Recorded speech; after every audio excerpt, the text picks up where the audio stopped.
The room fell completely silent. 5 grown children sat around a polished conference table. Some looked impatient, some looked bored. One was checking messages on a phone. Another glanced repeatedly at a watch. None of them were crying. None of them were talking about memories. None of them were talking about their father. The man whose funeral had taken place only 3 days earlier. Then the attorney adjusted his glasses and opened a thick envelope. He looked around the room carefully and said something nobody expected. "Your father left instructions that this part of the will must be read first." Everyone sat up, suddenly interested, suddenly attentive, because for the first time all afternoon, they thought money might be involved. The attorney unfolded a handwritten letter. The handwriting was shaky, but unmistakable. It belonged to their father, Arthur Bennett, a man who had spent most of his life giving everything he had to his family, a man who had spent his final years almost completely alone. The attorney cleared his throat and began reading. "If you're hearing this letter, then I am gone." The room remained silent. "I know all of you are wondering what I left behind." A few uncomfortable looks passed between the siblings. "But before we talk about what I left, I want to talk about what I lost." The attorney paused. "The room suddenly felt different," he continued. "The greatest heartbreak of my life wasn't growing old. It wasn't losing money. It wasn't sickness. It was watching my family slowly become strangers. Nobody moved. Nobody spoke." The attorney continued reading. "I don't blame any one person. Life gets busy. People grow up. People move away. I understand that. But somewhere along the way, your phone calls became shorter. Your visits became rarer. And eventually, they stopped altogether."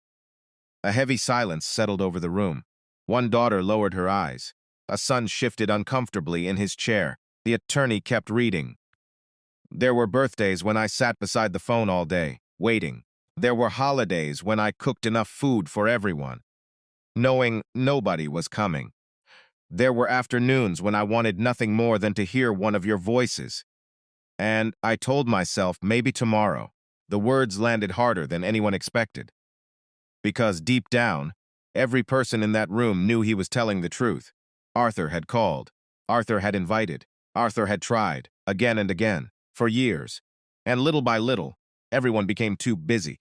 The attorney reached the next page, then stopped. His expression changed slightly, almost as if he knew what was coming. "This next section," he said quietly, "was written separately." The siblings exchanged curious glances. The attorney unfolded another page and began reading.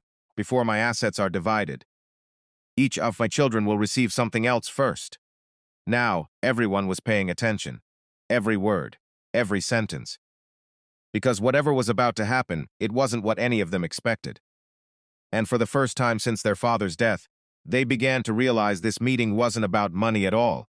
It was about something far more valuable, something they had lost years ago without even noticing. And what Arthur had prepared for them would force each of them to confront a truth they had spent years avoiding, a truth that would change everything. The attorney carefully placed the letter on the table. Then he reached beneath it and pulled out 5 small boxes, one for each child. The siblings looked confused. "This is what your father requested," the attorney explained. "He instructed me to give these to each of you before discussing any inheritance." The oldest son frowned. "What is this?" The attorney simply shrugged. One by one, the boxes were opened, and immediately, confusion spread across every face. Inside each box was an old photograph. Nothing else. No cash, no documents, no keys, no valuables, just a photograph. The oldest daughter stared at hers. It showed a little girl sitting on her father's shoulders at a county fair. Ice cream all over her face. A huge smile. Her smile. She hadn't seen that picture in over 20 years. Across the table, her younger brother stared silently at his own photo. His showed Arthur teaching him how to ride a bicycle, one hand on the seat, running behind him, making sure he didn't fall. Another daughter looked down at a picture of herself sitting beside Arthur in a hospital waiting room. She had broken her arm at 12 years old. He had stayed beside her all night. The room grew quiet, very quiet. The attorney opened another envelope. "Your father included a message with each photograph." Nobody spoke. The attorney handed each child a folded note. Slowly, they began reading. The oldest daughter unfolded hers first. The note said, "Emily, you were 6 years old when this picture was taken. That day you told me I was your hero. I kept this photo because it reminded me of one of the happiest days of my life. I wonder if you remember it. I never stopped remembering." Emily's eyes filled instantly. She folded the note quickly, as if doing so would somehow stop the emotion. It didn't. Across the table, her brother read his own message.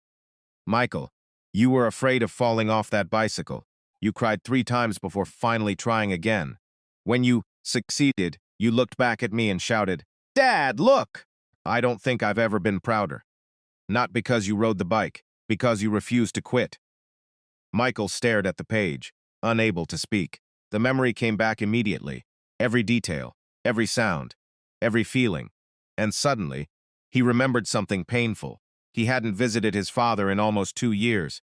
Not because of an argument, not because of hatred, just because life got busy. At least, that's what he kept telling himself. One by one, the siblings finished reading, and for the first time that afternoon, nobody seemed interested in the inheritance anymore. The sacrifices, the support, the late nights, the school events, the rides home, the conversations, all the little things fathers do, things children often assume will always be there. The attorney waited until the room settled, then reached for another document. "There is more." Nobody interrupted him this time. Nobody checked their phone. Nobody looked bored. The attorney unfolded the next page. "Your father asked me to read this section aloud." He glanced down, then began, "For years I blamed myself." The room froze. I wondered where I went wrong. I wondered why the family I loved so much slowly drifted away. I wondered if I wasn't a good enough father. Several heads lowered immediately. The attorney continued. "Then one day, I realized something. Children don't stop loving their parents overnight. It happens slowly. One missed call, one canceled visit, one holiday postponed, one promise to come next week, until eventually, next week becomes next year." The room felt heavier with every sentence, because nobody could argue with it. Nobody could say he was wrong. The attorney turned to the final page, then looked up. "This next part changes everything." The siblings exchanged nervous glances, because for the first time, they realized their father hadn't gathered them here to punish them. He had gathered them here for one final lesson, and none of them were prepared for what came next. The attorney slowly closed the folder. Then he looked directly at Arthur's children. "Your father left something else." Nobody spoke. The room was completely still. The attorney reached into a leather briefcase and removed 5 flash drives, one for each child. Confused looks spread across the table. "What are those?" Michael asked. The attorney placed them carefully in front of each sibling. "Personal." Everyone froze. The attorney continued. "Your father recorded these over the last 3 years, plans?" The number hit them hard. 3 years. 3 years of silence. 3 years of missed opportunities. 3 years they could never get back. The attorney connected a small speaker to his laptop. "Arthur instructed me to play one recording here today." A nervous tension filled the room. Then Arthur's voice appeared through the speaker, older, softer, but unmistakably him. "Hello, kids." The room instantly fell silent. Several siblings looked down, unable to meet each other's eyes. For a moment it felt as though their father was sitting beside them again. "I don't know if you'll ever hear this recording," Arthur's voice said. "But if you do, I hope you listen to the whole thing." A small laugh escaped the speaker. "You always were impatient." A few weak smiles appeared around the room. The first smiles of the day. Then Arthur's tone changed, more serious, more vulnerable. "You know, the house became very quiet after your mother passed." The room instantly grew emotional. Nobody liked talking about their mother, even after all these years. Arthur continued. "I told myself I'd be okay, and most days I was. But some days were harder than others." The siblings listened carefully. "I'd make coffee and accidentally pour 2 cups. I'd hear a joke and turn around to tell her. I'd sit in the living room, expecting her to walk through the door." A daughter quietly wiped tears from her eyes, because she had never imagined her father experiencing grief that way. never talked about it. He always seemed strong, steady, reliable, like fathers somehow weren't supposed to struggle. Arthur's voice continued. The strange thing about loneliness is that it doesn't always come from being alone. The room became still. Sometimes loneliness comes from missing people who are still alive. Nobody moved, nobody breathed, because every person in the room knew exactly what he meant. Arthur wasn't talking about strangers. He was talking about them, his children, the people he loved most, the people he rarely saw anymore. Then came the sentence that shattered the room. I never needed your money. I never needed gifts. I never needed anything expensive. A pause. Then, I just wanted more time. Emily began crying openly. Michael looked away. One daughter covered her mouth. The youngest son stared at the table, unable to look up. Arthur's voice remained calm. I wanted one more lunch, one more conversation, one more holiday together, one more ordinary afternoon. The attorney quietly lowered his eyes. Even he looked emotional. Then Arthur laughed softly again. Funny, isn't it? When you're young, you think time is endless. You think there will always be another weekend, another Christmas, another birthday, another phone call. The room felt unbearably heavy, because now there wouldn't be another one. Arthur continued, but life doesn't promise that. And if you're hearing this, then I've learned that lesson before you did. Tears flowed freely now. Not because Arthur sounded angry, because he didn't. He sounded loving. And somehow, that hurt even more. Then came the final sentence of the recording, the sentence none of them would ever forget. If I could leave you one inheritance, it wouldn't be money. It would be the wisdom to never wait too long to love the people who matter. The recording ended. Silence. Pure silence. Nobody moved. Nobody spoke. And for the first time since arriving, Arthur's children understood exactly what this meeting was really about. But the biggest surprise of all was still waiting inside the will. And what Arthur planned next would force every one of them to make a choice that could change the rest of their lives. For several minutes after the recording ended, nobody spoke. The room was silent except for the faint hum of the air conditioner. Arthur's voice still seemed to linger in the air, as if he had just walked out of the room moments earlier. Emily stared at the photograph in front of her. The one from the county fair. She remembered that day clearly now. The giant Ferris wheel, the melting ice cream, the way her father had carried her when she became tired. Back then, she couldn't imagine a world where she wouldn't call him every day. Yet somehow, that world had happened, without her even noticing. Across the table, Michael rubbed his eyes. I hadn't cried at his mother's funeral. He hadn't cried when his father died. And yet now, sitting inside a lawyer's office listening to an old recording, he felt something breaking inside him. Not grief. Not exactly. Regret. The attorney finally cleared his throat. There is one final section. Everyone looked up. Arthur's children suddenly seemed different now. Less defensive. Less distracted. More human. The attorney unfolded another document. This is the final instruction attached to the estate. The siblings exchanged nervous glances. Estate. Inheritance. Money. Property. Those were the words they expected when they arrived. Now none of those things seemed as important. The attorney began reading. If you're hearing this, then you have already listened to my letter, and you have already heard my recording. Now I need one final thing from each of you. The attorney paused, then continued. For most of my life, I believed success was measured by what people build. A career, a house, a bank account. But the older I became, the more I realized I was wrong. The room remained completely still. Success is not what you leave behind. It is who shows up when you're gone. Emily lowered her head. Michael swallowed hard. Nobody wanted to admit how painful that sentence felt. Arthur continued. I don't want my children fighting over money. I don't want lawyers deciding what happens to my legacy. And I don't want my final gift to create division. The attorney reached the next page, then looked up. Arthur attached a condition to the inheritance. The room immediately became tense. A condition? Michael frowned. What kind of condition? The attorney continued reading. The family lake house will not be sold immediately. Several siblings exchanged surprised looks. The lake house. Everyone knew it. The place where nearly every childhood memory happened. Fishing trips, summer barbecues, birthday parties, Christmas gatherings. For years it had been empty, unused, forgotten. Much like the family itself, the attorney continued. My children must spend 7 consecutive days together at the lake house before any inheritance is distributed. The room exploded. What? 7 days? That's ridiculous. I have work. I have meetings. I live across the country. The attorney remained calm. He simply waited. Eventually, the complaints stopped. Then he read the next sentence. And suddenly nobody spoke again. If even one child refuses, the entire inheritance will be donated to charity. Silence. Absolute silence. Michael stared in disbelief.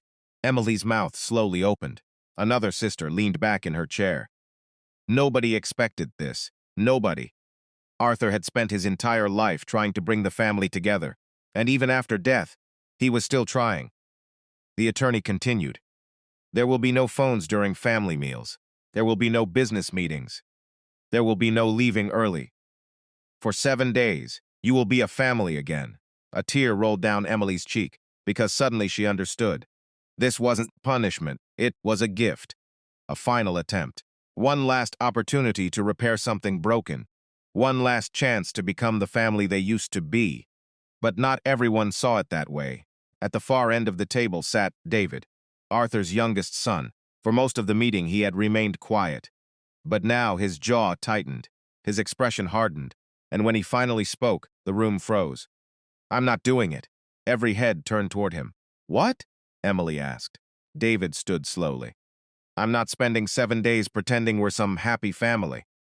The room became instantly tense, because everyone knew something Arthur didn't. Or, perhaps, something he knew all too well. David hadn't spoken to his siblings in almost 5 years. Not after what happened. Not after the argument that nearly tore the family apart. And, suddenly, Arthur's final wish seemed impossible, because, before this family could spend 7 days together, they would have to confront a secret they had avoided for years. A secret that was about to change everything. The room fell silent after David's words. I'm not doing it. Nobody moved. Nobody spoke. The attorney calmly folded his hands. David, are you certain? David laughed bitterly. 7 days? 7 days sitting in a lake house pretending everything is fine? He shook his head. No. Emily stood. David, but he cut her off immediately. No. For the first time all afternoon, real anger appeared. Not the irritation of a difficult meeting. Not the frustration of inconvenience. Years of buried resentment. Years of pain. Years of silence. You all act surprised, David said, but nobody wants to talk about what actually happened.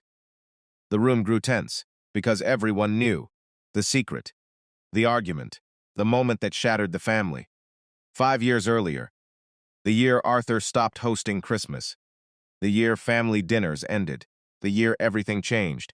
David looked directly at Michael. It started with you. Michael's expression hardened instantly. That's not fair, isn't it? David replied. The attorney quietly remained silent. He understood this wasn't about inheritance anymore. This was about something much deeper. Something Arthur probably hoped would finally come into the open. Emily closed her eyes, because she remembered that Christmas perfectly. The last Christmas everyone's spent together. The last Christmas before the family became strangers. And suddenly, the memory came rushing back. 5 years earlier, the lake house was alive with laughter. Children running through hallways. Christmas music playing softly. The smell of food filling every room. Arthur standing near the fireplace smiling. For a few hours, everything felt normal. Perfect even. Then the conversation shifted. What began as a small disagreement between David and Michael quickly became something much larger, a business opportunity, a family investment, money. Michael believed the family should sell a piece of inherited land. David disagreed. Strongly. Their mother had loved that property. She always hoped it would remain in the family. David saw selling it as betrayal. Michael saw selling it as practicality. At first, the disagreement remained civil. Then emotions took over. Voices became louder. Accusations followed. Old frustrations surfaced. Years of resentment suddenly exploded into the room. Things that had nothing to do with land, nothing to do with money, everything to do with old wounds. "You always think you're right," David shouted. "And you always think you're the victim," Michael fired back. The room became chaotic. Family members choosing sides, people raising their voices, people leaving the room, children crying upstairs, and through it all, Arthur sat silently, watching, listening, heartbroken. Because it wasn't really about the land. It was about pride. It was about ego. It was about years of unresolved hurt. Then David said something he immediately regretted, something he wished he could take back. That changed everything. Pointed at Michael, and said, "Mom would have been ashamed of you." The room instantly froze. Silence, pure silence. Even the Christmas music seemed to disappear. Michael's face went pale. Arthur slowly lowered his eyes. Nobody knew what to say, because everyone knew the line had been crossed. Some words can't be unsaid, and this was one of them. Michael left the house that night, without saying goodbye, without opening presents, without speaking to anyone. And after that, the family slowly fell apart. One holiday missed, then another, then another. Phone calls stopped, visits disappeared, relationships faded, until eventually everyone became strangers. Back to the present, the room felt heavy. Nobody could look at each other, because for the first time in years, the truth sat openly between them. David stared at the floor. The anger that once felt justified now seemed smaller somehow, older, tired. Finally, he spoke quietly. "I never apologized." Nobody answered, because they already knew. David swallowed hard. "I wanted to." His voice cracked so many times. Emily felt tears forming. Michael remained silent. David continued. "But every year it became harder. Then it felt embarrassing. Then impossible." The room understood exactly what he meant, because that was the story of the entire family. Not hatred, not cruelty, just years of waiting too long, years of assuming there would always be more time. Then the attorney opened Arthur's final envelope. The envelope nobody had read yet. Across the front were 4 words: "Read only, if necessary." The attorney looked around the room, then slowly opened it, and what Arthur wrote inside would force every one of his children to make the hardest decision of their lives. The attorney unfolded Arthur's last letter. The room was silent. He began reading. "My children, if this letter is being read, then you're still carrying the same pain that kept this family apart for years." Everyone looked down. "I know what happened that Christmas. I know the words that were said. I know the hurt that followed," the attorney continued. "But I've learned something about families. The longer pride stays in the room, the less love has space to stay." David closed his eyes. Michael stared at the table. Neither spoke. "You all think the problem was that argument. It wasn't. The problem was what happened afterward. The silence. The words hit hard, because they were true. A family can survive one bad day. What it cannot survive is years of refusing to heal."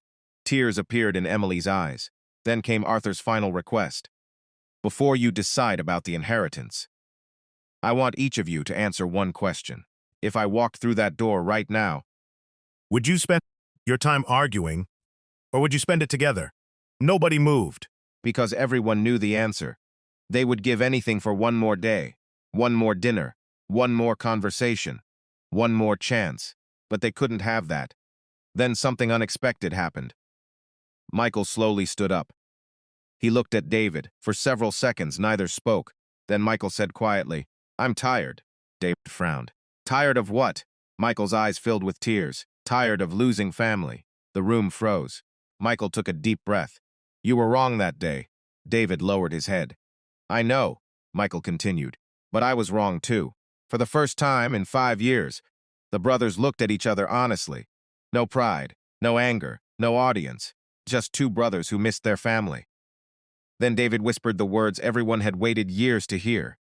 "I'm sorry." And just like that, the healing finally began. 3 weeks later, Arthur's children arrived at the lake house. The same lake house where they had spent countless summers growing up. The same lake house where everything had fallen apart 5 years earlier. At first, it was awkward. Meals were quiet. Conversations were short. People stayed in separate rooms. Old habits die hard. But Arthur seemed to have known that. because waiting for them inside the house was one final surprise. A box. On top was a note. Open one envelope each day. Inside were 7 envelopes, one for each day, day 1. The first envelope contained a simple instruction. Eat dinner together. No phones, no television, just talk. It felt silly, yet for the first time in years, the family sat around the same table and talked. Not about money, not about the will, about memories, about life, about Arthur. And for the first time in a long time, they laughed. Day 3. The third envelope contained old photographs, pictures nobody had seen in decades, children fishing with Arthur, camping trips, birthdays, Christmas mornings. As the photos passed around the table, stories returned, stories they thought they had forgotten. And with every story, the distance between them became smaller. Day 5. The fifth envelope contained only one sentence. Tell someone at this table something you've never said. The room became silent. Then, Emily looked at her younger brother. I was angry at you for years. He nodded. I know. Then she smiled through tears. But I missed you even more. One by one, walls began falling. Conversations that should have happened years ago finally happened. Apologies were made. Forgiveness was offered. And something beautiful happened. Nobody argued. Nobody walked away. Because everyone finally understood how precious time really was. Day 7. The final envelope was opened on the last evening. The family gathered on the dock overlooking the lake, the same place where Arthur used to sit at sunset. Inside was his final message. If you've made it to day 7, then you've already received the most valuable part of your inheritance. The money was never the gift. The house was never the gift. This week was the gift. Tears filled their eyes. Families aren't guaranteed. They must be protected, nurtured, chosen again and again. The message continued. If you're together while reading this, then you've given me one final gift too. You've come home. Nobody spoke, because there was nothing left to say. Only gratitude, only love, only understanding. As the sun disappeared beyond the lake, the siblings sat together quietly, not because the pain was gone, but because healing had finally begun. Months later, the inheritance was distributed exactly as Arthur had planned. But something had changed. The family no longer cared much about the money. What mattered was that they spoke regularly, visited each other, shared holidays again. And every year, on Arthur's birthday, they gathered at the lake house. Not because they had to, because they wanted to, because they finally understood the lesson. Arthur spent his life trying to teach them. Moral of the story: the greatest inheritance a parent can leave behind isn't money. It's love, it's connection, it's family. Don't wait for funerals to say what matters. Don't wait for regrets to make the phone call. Don't assume there will always be more time, because sometimes the people we miss most were waiting for us while they were still here. If this story touched your heart, leave a comment below. What's one thing you wish you had said to someone before it was too late? And if you enjoy emotional stories about family, love, forgiveness, and life's hidden lessons, subscribe to The Untold Cost, because sometimes the greatest cost in life is the love we forget to show.